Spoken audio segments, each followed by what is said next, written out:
سورہ انعام کی آیت نمبر 36 ہے۔ اعوذ باللہ من الشیطان الرجیم، بسم اللہ الرحمن الرحیم۔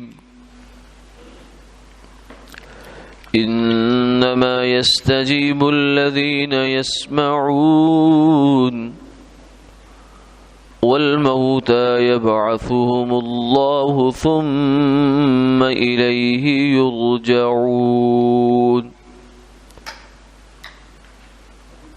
وقالوا لولا نزل عليه آية من ربه قل إن الله قادر على أن ينزل آية ولكن أكثرهم لا يعلمون۔ صدق اللہ العظیم۔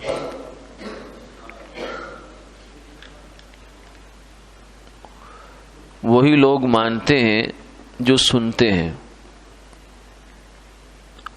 اور مردوں کو اللہ زندہ کریں گے، پھر وہ اسی کی طرف لائے جائیں گے۔ اور یہ مشرک لوگ کہتے ہیں کہ ان پر ان کے رب کی جانب سے کوئی نشانی کیوں نہیں اتاری گئی؟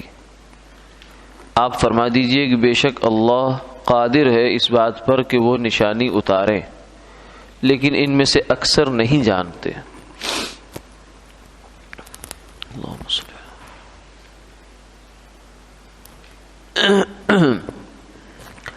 گزشتہ آیت میں یہ بیان ہوا تھا کہ مشرکین اور کافروں نے من مانے کچھ معجزے آپ صلی اللہ علیہ وسلم سے مانگے، اور آپ کو اس بات کی تمنا تھی، خواہش تھی کہ یہ کسی طریقے سے مان جائیں،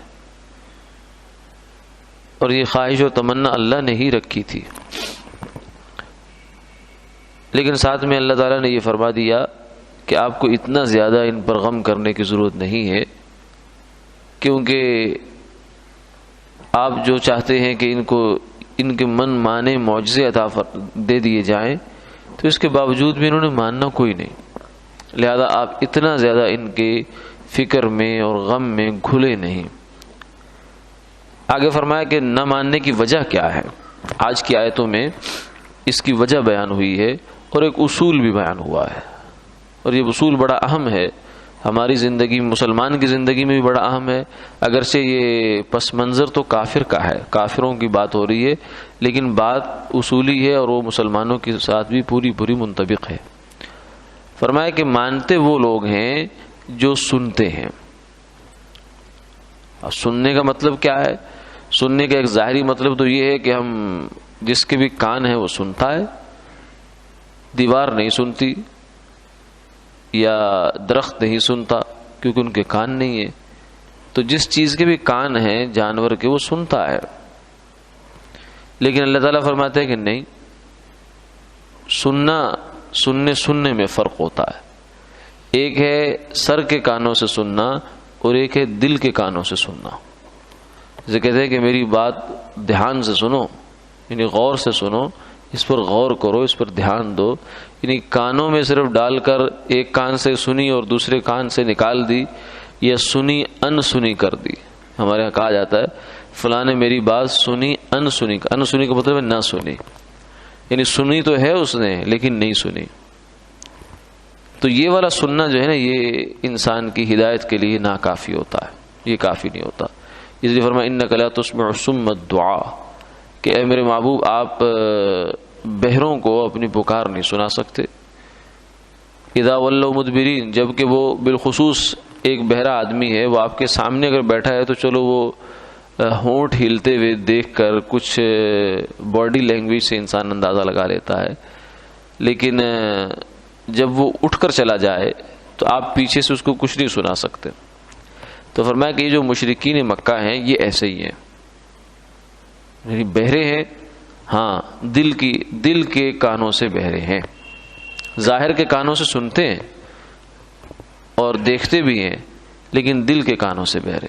شروع قرآن پاک میں اللہ تعالیٰ نے جہاں ان کا بیان فرمایا وہاں فرمایا صم بکم عمی، یہ گونگے بھی ہیں، یعنی خیر کا کلمہ ان کی زبان سے نکلتا نہیں ہے، بہرے بھی ہیں کہ خیر کی بات ان کے دل میں جاتی نہیں ہے، عمی اندھے بھی ہیں کہ اتنی کھلی کھلی نشانیاں اور سرکار دو عالم صلی اللہ علیہ وسلم کا کردار، آپ کا نمونہ وہ دیکھنے کے باوجود ماننے کے لیے تیار نہیں ہے۔ تو یہ جب تینوں صلاحیتیں ان کی ختم ہو گئی ہیں تو اب اس میں کیا ہو سکتا ہے، یہ تو ایمان لانے والے نہیں ہیں۔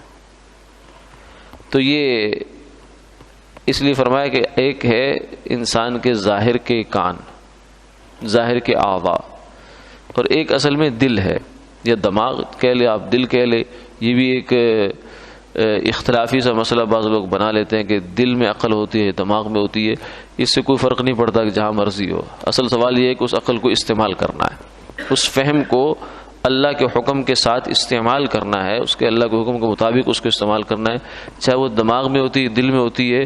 یہ ایک ثانوی بحث ہے، اس کا کوئی پیغام ہدایت سے جو قرآن پاک کا ہے اس سے کوئی تعلق نہیں ہے۔ قرآن پاک میں کہیں ایسا بھی بیان ہوا ہے کہ لہم قلوب لا یفقہون بہا، کہ ان کے دل ہیں لیکن بات سمجھتے نہیں ہیں۔ تو کچھ لوگ اس پر اصرار کرتے ہیں کہ نہیں دل میں ہی عقل ہوتی ہے، کچھ کہتے ہیں نہیں دماغ میں ہوتی ہے، سر میں ہوتی ہے۔ تو اس بحث کا کوئی اتنا نتیجہ خیز بحث نہیں، نہ مفید ہے۔ ہاں اصل بات یہ ہے کہ کافر لوگ صحیح بات سن کر اس پر عمل نہیں کرتے، چاہے اب دماغ میں مسئلہ ہے یا دل میں مسئلہ ہے، یہ بنیادی بات نہیں ہے۔ تو اللہ تعالیٰ نے کچھ ظاہری انسان کے حواس بنائے ہیں، آن ہے، آنکھ ہے اور زبان ہے اور ایک دل ہے۔ اس لیے فرمایا کہ جو اصل میں کلام انسان کا ہوتا ہے وہ دل کے اندر ہوتا ہے۔ زبان تو اس کا اظہار ہے، جیسے ہم یہ اسپیکر میں بولتے ہیں، مائک میں بولتے ہیں، تو بولنے والے کی آواز تو بہت تھوڑی سی ہوتی ہے، لیکن جو جتنا بڑے آگے جا کے آپ اس کو مکبر الصوت لگاتے چلے جائیں، آواز کو بڑھانے والے آلات لگاتے چلے جائیں، اسپیکر لگاتے چلے جائیں، اتنی آواز بڑھتی چلی جاتی ہے، نمایاں ہوتی جاتی ہے، واضح ہوتی چلی جاتی ہے۔ تو ہمارا اصل میں کلام جو ہے دل میں ہوتا ہے۔ انسان دل میں کتنی باتیں سوچتا ہے، کرتا ہے، میں اب یہ کہوں گا، یہ کروں گا، مجھے یہ کہنا چاہیے تھا، یہ نہیں کہنا چاہیے، دل ہی دل میں ساری جو ہے لمبی لمبی انسان باتیں سوچ لیتا ہے، تقریریں سوچ لیتا ہے اور اشعار بنا لیتا ہے، سوچتا ہے۔ یہ دل کے اندر ساری کہانی چل رہی ہوتی ہے، زبان سے کبھی اس کا اظہار ہوتا ہے، کبھی نہیں ہوتا۔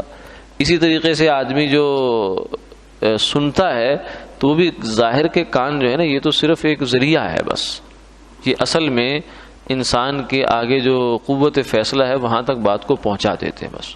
کان نے بات سنی، وہاں تک پہنچائی، آگے دل نے اس کو قبول کیا تو عمل میں آ جائے گی، نہیں قبول کیا تو عمل میں نہیں آ سکتی۔ تو اس لیے فرمایا کہ جو لوگ طلب رکھتے ہیں وہی بات، حق بات کو قبول کرتے ہیں۔ صرف کان ہونا کافی نہیں ہے بلکہ اس کی طلب ہونا کافی ہے۔ اگر صرف کان موجود بھی ہوں تو جو منافقین تھے مدینہ منورہ میں ایک زمانے تک آپ صلی اللہ علیہ وسلم کے ساتھ رہے، یعنی حیران کن بات ہے یہ کہ نبی کی صحبت میں اتنا اثر ہوتا ہے کہ ایک نظر اگر ایمان کی حالت میں انسان دیکھ لے تو صحابی بن جاتا، وہ دیکھے یا اس کو حضور دیکھ لے، یعنی اگر وہ نابینا ہے تو اس کو دیکھ لیا سرکار دو عالم صلی اللہ علیہ وسلم نے، وہ صحابی بن گیا، یا اس نے حضور کے چہرہ انور پہ نظر ڈال لی تو صحابی بن گیا۔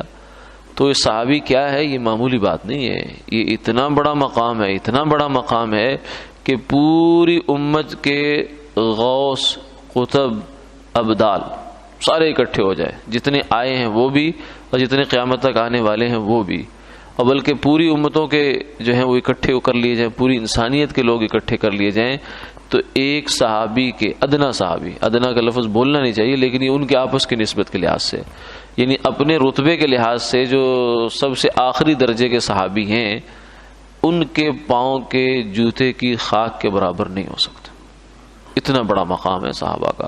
تو ایک نظر ایسی اتنا بڑا اثر رکھتی ہے۔ تو لیکن منافقین ہم دیکھتے ہیں کہ جناب برسہ برس رہے۔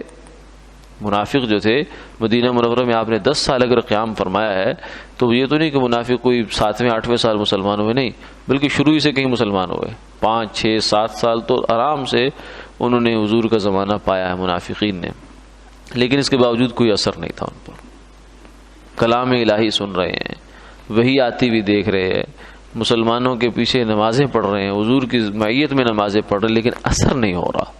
یہ وہ بنیادی ایک سوال ہے جہاں سے اب بات ہماری طرف بھی بڑھتی ہے کہ ہم دین کی باتیں سنتے ہیں، وعظ سنتے ہیں، نصیحت کی باتیں سنتے ہیں، تو اس میں ہمارے اوپر اثر نہیں ہوتا۔ معلومات میں تو بہت اضافہ ہو جاتا ہے، ہم کسی موضوع پر لیکچر ہم سے دلوا لیا جائے یا کہیں چوپال بیٹھک میں بات کرنی پڑ جائے تو ہم بہت فصیح و بلیغ انداز میں بات کر لیں گے، لیکن مسئلہ یہ ہے کہ وہ بات ہمارے عمل میں آتی ہے یا نہیں آتی۔ تو یہ جو بات میں اور عمل کے درمیان ایک فاصلہ ہوتا ہے، یہ کیا ہے؟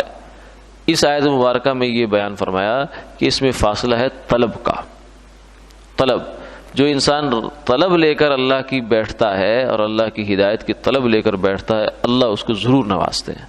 اللہ یجتبی الیہ من یشاء ویہدی الیہ من ینیب، اللہ جس کو چاہتے ہیں اپنا بنا لیتے ہیں، اور منیب کو تو ضرور ہدایت عطا فرماتے ہیں۔ منیب کو نا انابت رکھنے والا، طلب رکھنے والا، اللہ کی طرف توجہ رکھنے والا کہ یا اللہ مجھے دے دے، اللہ سے رو رو کر انسان مانگے کہ یا اللہ مجھے ہدایت عطا فرما، میری اصلاح فرما، یہ اچھی صفات میرے اندر پیدا فرما۔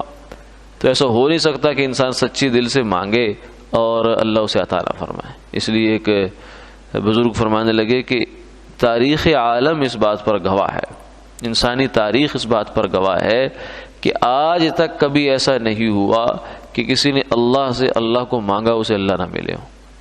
سچے دل سے انسان نے مانگا ہو اور اللہ اسے نہ ملے ہو، یہ نہیں ہوا۔ وَيَهْدِي إِلَيْهِ مَن يُنِيبُ، جو انابت رکھتا ہے اللہ اسے ملتے ہیں، بشرطے کہ ہم سچے دل سے انسان مانگے، سچے دل سے دعا مانگے۔ صدق، سچائی اللہ کو پسند ہے۔ ہماری دعائیں زبان سے ہوتی ہیں، دل سے نہیں ہوتی۔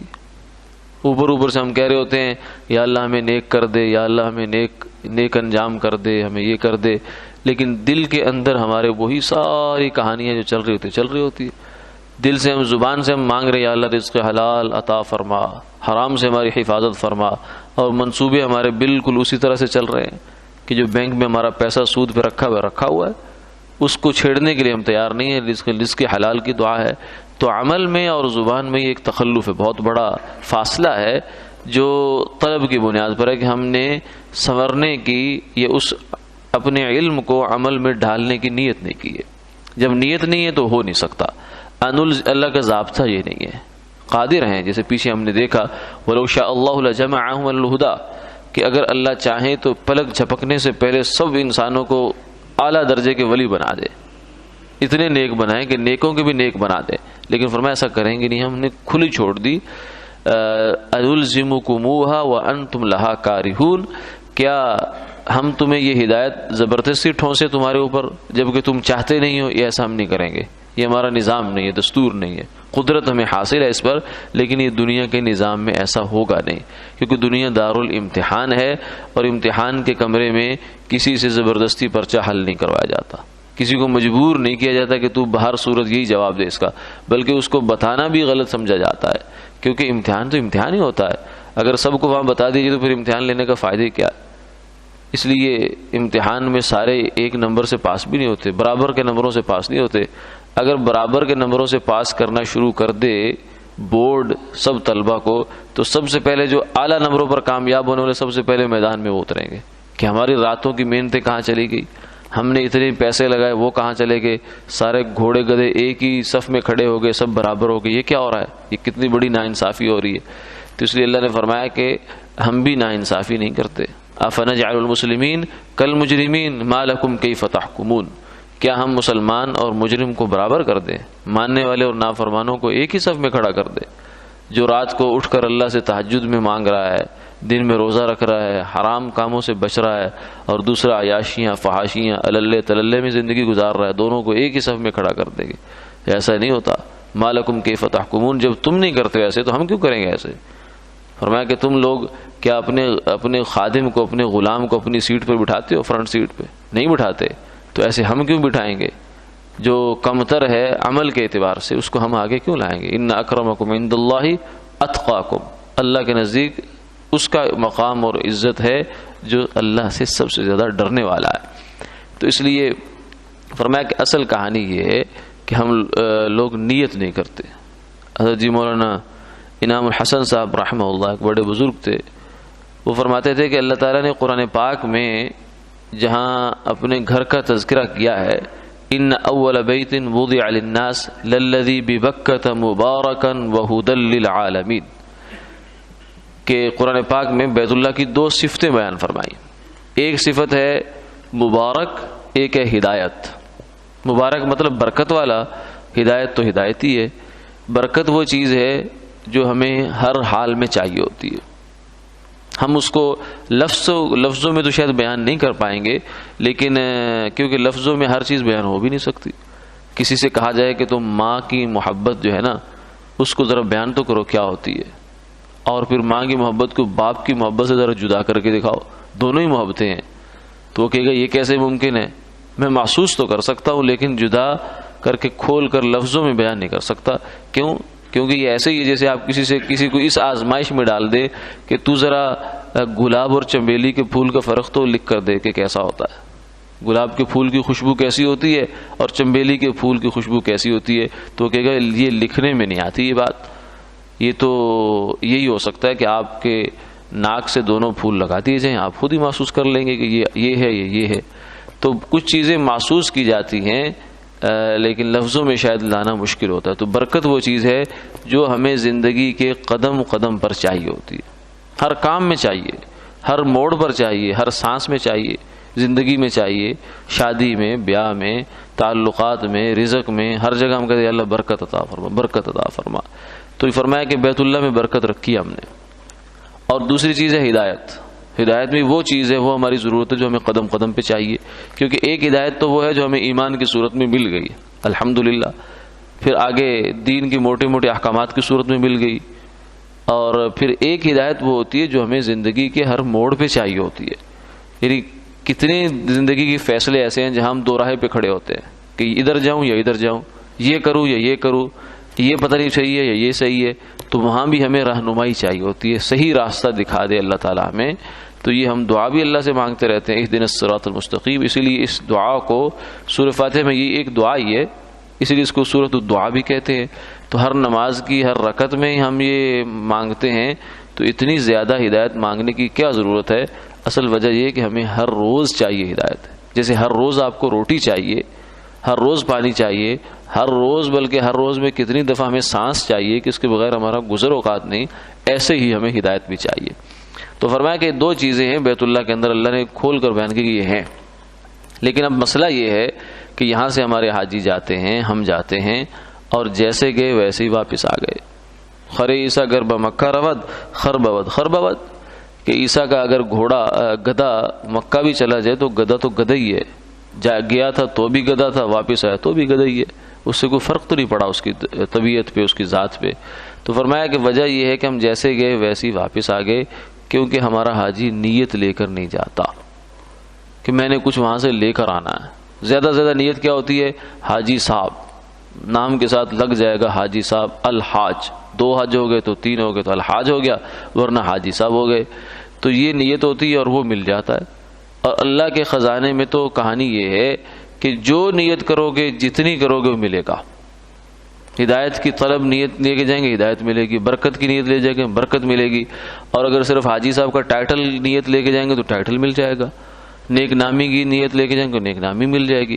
تو عطا والا دربار ہے۔ اس نے کہا تو ہی ناداں چند کلیوں پر قناعت کر گیا، کہ انسان کسی باغ میں جائے، کسی کان میں جائے، سونے کی کان میں جائے، اور وہاں سے تھوڑا سا سونا لے کر بس نکلتا وہ واپس آ جائے، تو کتنا بڑا جو ہے نا وہ خسارے کا انسان سودا کر رہا ہے کہ اتنی بڑا موقع ہے اس کے پاس اور اس کو یہ ضائع کر رہا ہے، تھوڑی سی چیز لے کر باقی چل دیا۔ تو حاجی اتنا پیسہ لگا کے جاتا ہے، یہ سب کچھ کرتا ہے، اور لاتا کیا ہے وہاں سے؟ صرف حاجی صاحب کا نام، یا وہاں سے کچھ چند مسلے لے آتا ہے چائنا کے بنے ہوئے، یا کچھ کھجور و زمزم لے آتا ہے، بس یہ اس کے حج کا تحفہ ہے۔ بھائی تمہاری زندگی میں کیا تبدیلی آئی؟ اس حج نے تو تمہیں پلٹنا تھا، پلٹا نہیں پلٹا، اگر نہیں پلٹا تو پھر تو تم جیسے گئے ویسے واپس آ گئے، کیا فائدہ حاصل کر گیا؟ تو فرمایا کہ یہ اصل میں نیت نہیں ہوتی، جب نیت نہیں ہے تو پھر اللہ کی طرف سے فیصلہ نہیں ہے۔ تو یہاں بھی یہی اصول بیان فرمایا انما یستجیب الذین یسمعون، کہ وعظ میں، بیان میں، کسی بزرگ کے بیان میں، کسی نیک بیان میں ہم عام طور سے نیت لے کے بیٹھتے ہیں معلومات میں اضافہ، کہ ہمیں سمجھ آ جائے کہ بات کیا ہے، تو سمجھ کی حد تک بات آ جاتی ہے جتنی نیت لے کے بیٹھتے ہیں. اور اگر یہ نیت لے کے بیٹھیں کہ ہماری زندگی کے عمل میں بھی وہ باتیں آ جائیں تو عمل میں آنا شروع ہو جائیں گی. مسئلہ صرف طلب کا، نیت کا ہے. انما یستجیب الذین یسمعون، کہ بات کو قبول وہی کرتا ہے، قبول وہی کرتے ہیں جو دل کی کھڑکیوں سے، دل کے کانوں سے سنتے ہیں. باقی رہے یہ کافر لوگ تو یہ نہیں مانیں گے، لیکن نہیں مانتے تو نہ مانیں. ان کو قیامت والے دن اللہ زندہ کریں گے اور پھر اپنے سامنے ان کو کھڑا کریں گے. اگلی آیت میں یہ فرمایا کہ یہ لوگ آپ سے کہتے ہیں کہ کوئی نشانی دو، نشانی دو. آپ ان سے کہتے ہیں اللہ نشانی دے سکتے ہیں. جس اللہ نے صالح علیہ السلام کے قوم کے مطالبے پر پہاڑ سے اونٹنی نکالی اور اس اونٹنی میں نکلتی بچہ دیا، تو وہ کیا اللہ تمہارے مطالبات پورے نہیں کر سکتا؟ کر سکتا ہے. لیکن اصل مسئلہ یہ ہے وَلَكِنَّ أَكْثَرَهُمْ لَا يَعْلَمُونَ، یہ لوگ احمق ہیں، انہیں پتہ نہیں کہ یہ مطالبے کے نتیجے میں ہوگا کیا. کیونکہ اللہ کا دستور یہ ہے کہ جب من مانگا معجزہ مل جائے تو پھر قوم اگر مسلمان نہ ہو تو پھر عذاب آتا ہے. تو یہ اتنے بڑا رزق کا سودا کر رہے ہیں، اس لیے ان کو عقل نہیں ہے، سمجھدار نہیں ہے. لہذا آپ میرے محبوب صلی اللہ علیہ وسلم، آپ ان کی باتوں پر جو ہے کان نہ دھریے، آپ اپنے کام میں لگے رہیں. وآخر دعوانا الحمدللہ رب العالمین.